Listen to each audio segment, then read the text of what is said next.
Do you believe in karma? What if the family that mocked you for decades suddenly discovered you were the real power all along? This isn't just a story, it's a reckoning. Stick around, subscribe, and see how one invisible woman turned the tables on everyone who underestimated her. The lawyer, Mr. Carter, adjusted his glasses, his voice heavy with authority as he finished reading my late husband's will. My stepson, Ethan, couldn't contain himself. He shot up from his chair, puffing his chest as if he had just been crowned king. "You all heard it," he shouted, stretching his arms wide. "I get the family home and the businesses. Mom gets her precious plants." His wife, Rachel, laughed so hard she nearly doubled over, her voice dripping with mockery. Even my own son, Adam, forced a chuckle, as though it was amusing to see his 65-year-old mother dismissed with nothing but a garden to her name. "The plants," Rachel repeated, smirking. "How generous of your husband. At least you'll have roses to sell at the market?" The room erupted in laughter. I sat still, swallowing my tears. I wouldn't let them have the satisfaction of seeing me break. Ethan leaned closer, his grin cruel. "Cheer up, Nora," he sneered. "You can always trade tulips for bread. Besides, you never understood business. You were just the wife who made coffee for the customers." I clenched my fists, holding back the urge to snap. But then Mr. Carter's hand struck the desk like a gavel. "Enough." His tone silenced the room instantly. "There's something important I must clarify," he continued. Ethan rolled his eyes, brushing him off. "What else is there? Dad left me the hardware store, the commercial properties, and the house. Adam gets the auto shop.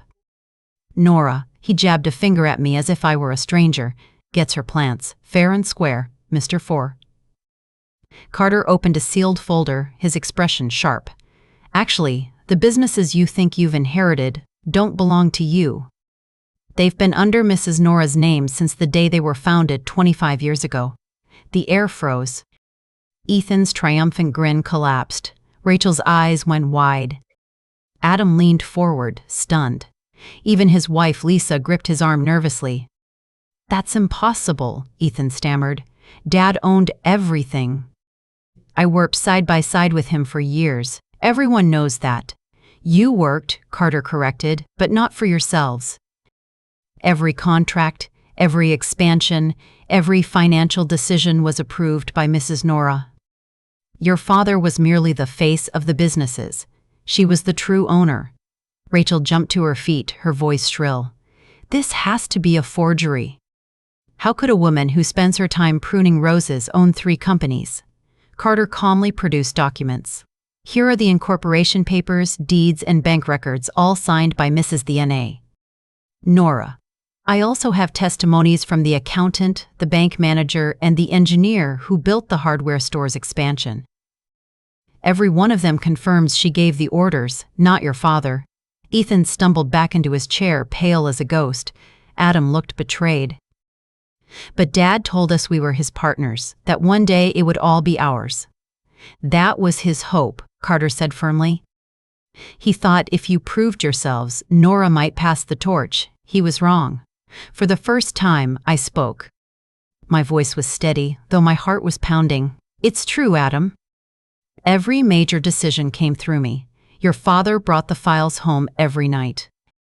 We sat at the kitchen table, and I reviewed everything: contracts, budgets, suppliers. He carried my decisions back to the offices the next day." "You're lying," Ethan exploded. "If you were the owner, why did you stay home like some servant?" "Because your father asked me to," I said, my voice hardening. "Back in the 80s, clients wouldn't take a company run by a woman seriously. He insisted I manage from home, and I agreed because I wanted the businesses to succeed. For years, I made every hard decision while you thought I was just arranging flowers." The lawyer opened another document with an official seal. "There's more. 3 days before his death, your father signed an amendment to his will. In it, he acknowledged he never owned the businesses. He admitted he acted only as an administrator for his wife's property, and he declared that any debts attached to those businesses fall on the heirs named in his original will." The color drained from Ethan's face. Debts? What debts? Carter opened a red folder. Let's start with yours. Last year you took a $50,000 loan to modernize the hardware store. The problem? You had no right to. Since you weren't the legal owner, you essentially committed fraud. The bank will forgive charges if you accept responsibility for the debt plus interest. Current total, $67,400. Rachel whipped her head toward Ethan. You told me it was only $10,000. What did you do with the money? Carter didn't hesitate. Records show $25,000 went to a sports car, $15,000 to a European vacation, $8,000 to jewelry and clothing. The rest disappeared at a poker table in Atlantic City. Rachel's hand cracked across Ethan's face. You liar. You threw away our future. Ethan tried to defend himself. It was an investment. I had a system. Rachel spat the words back at him. Your system was roulette. Carter shifted his gaze to Adam. And you, sir, authorized $32,000 in purchases without approval equipment for the auto shop. Necessary tools, yes, but still unauthorized. And let's not forget the $45,000 down payment on your new house, conveniently pulled from company reserves. Lisa gasped. David, what have you done? We can't pay that back. Carter tapped his calculator. Between the two of you, the debt totals $107,422 before interest. The room fell silent. Ethan looked broken, Rachel seething. Adam sat with his head in his hands while Lisa's lips trembled. I looked at them one by one, my voice low and sharp. For decades you mocked me. You treated me like I was invisible. And now, every cent of this debt is yours. Your father made sure of that. Their arrogance had evaporated. For the first time, I saw fear in their eyes. Rachel, her face blotchy from crying and fury, slammed her hands on the desk. So what now? We lose everything while she sits on her flowers? Those begonias won't pay off $187,000 in debt? Carter's lips curved into a thin smile. Ah, the plants. You assume they're worthless. But what your late father left Nora wasn't just a few roses. He left her full ownership of Secret Gardens, the largest ornamental plant nursery in the region. Valuation as of last month? Approximately $24 million. The silence that followed was suffocating. Ethan's jaw practically hit the floor. Rachel's laugh died in her throat. Adam stared blankly as if Carter had just announced the sky was green. That's impossible, Ethan croaked. Secret Gardens is massive. They design landscapes for luxury hotels, corporations, even malls. You expect me to believe she, he jabbed his finger toward me, owns all that? Yes, Carter said smoothly. She founded it 15 years ago. While you thought she was puttering around with flower pots, she was buying land, hiring experts, and negotiating international contracts. 32 employees currently work under her. And unlike your father's operations, Secret Gardens is debt-free, profitable, and expanding. Rachel's face turned the color of chalk. But when did you even? How? I leaned forward at last. While you thought my Saturday mornings were shopping trips, I was overseeing my nursery. While you thought my computer was for recipes, I was learning international trade. You never asked what I was really doing with my time. You never cared to look past the apron and the garden gloves, Adam whispered as if speaking to himself. $2.4 million all this time and we had no idea. Mr. Cared. Carter wasn't done. He pulled out another golden folder. That's not her only asset. Nora also owns Green Distributors, an import-export company specializing in exotic plants. Contracts with suppliers in Colombia, Ecuador, Costa Rica, and Guatemala.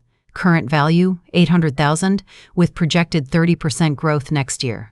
Ethan staggered to his feet like a man punched in the gut. So, over $3 million in total? You're a millionaire, and you're just going to sit there and let us drown for less than $200,000? I folded my hands calmly. I'm not letting you drown. You've already drowned yourselves. You took loans without permission, spent company money on houses, cars, and vacations. Now you expect me to clean it all up? No, Not anymore, Rachel snapped, her voice hysterical. If you had that kind of money, why didn't you help us when we asked? Why didn't you pay off the hardware store loan? I did help, I said evenly. I told you not to take that loan. I warned you it was reckless. But you dismissed me because I was the useless housewife. Carter cleared his throat, clearly relishing the moment. Still, there is a possibility here. Nora can negotiate with the banks. With her experience and resources, she could reduce your total debt to $50,000 payable over 5 years. No interest. Hope flickered across their faces until I spoke again. But my help comes with conditions. The room tensed. Ethan's lips trembled. What kind of conditions? The first, I said slowly, savoring every word, is that you will both work for me in my companies. Not as managers, not as owners, but as minimum wage employees. You will haul soil, clean tools, water plants, and report to supervisors who once answered to you. Rachel gasped. Minimum wage? That's insane. They have families. Millions of people survive on minimum wage, I replied coldly. It's time you learn what real work feels like. Adam's wife, Lisa, paled. For how long?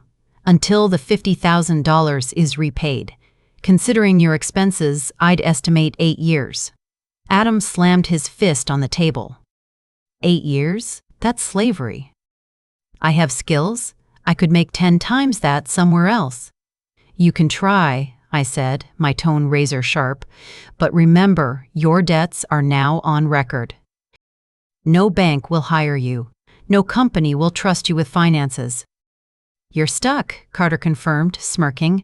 Their credit scores have indeed plummeted. Employers will see them as high risk. Legally, Mrs. Nora is their only lifeline. Ethan's voice cracked. What else? You wouldn't stop at just one condition. You're right, I said. The second, you will sell your homes and luxury cars and move into my modest house. Both families under one roof. You'll live on a strict budget, like I did for 25 years while you flaunted wealth you didn't earn. Lisa looked horrified. All of us in one house? Exactly, I said. You'll experience what it's like to depend on someone you never respected. Rachel's eyes burned with rage. This is cruel, humiliating. No family would do this. I locked eyes with her. Was it family when you laughed at me minutes ago, celebrating my supposed poverty? Was it family when you told me to sell flowers at the market? Respect must be earned. Ethan's shoulders slumped. What's the third? Every morning, I said, my voice quiet but lethal, you will report to me and apologize, out loud. For every insult, every time you called me useless, every smirk, every laugh, day after day until the debt is cleared. Rachel slammed her hands on the table. You can't force us to humiliate ourselves like that. You're free to refuse, I said calmly, and face bankruptcy, asset seizure, and prison for fraud. Carter leaned forward.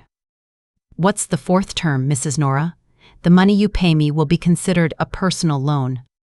When the debt is done, you'll still owe me a favor, whatever I choose at that time. Ethan laughed bitterly. So you've turned the tables completely. You're not just our boss, you're our executioner. No, I corrected, I'm your teacher. You'll learn the value of work, respect, and responsibility, or lose everything.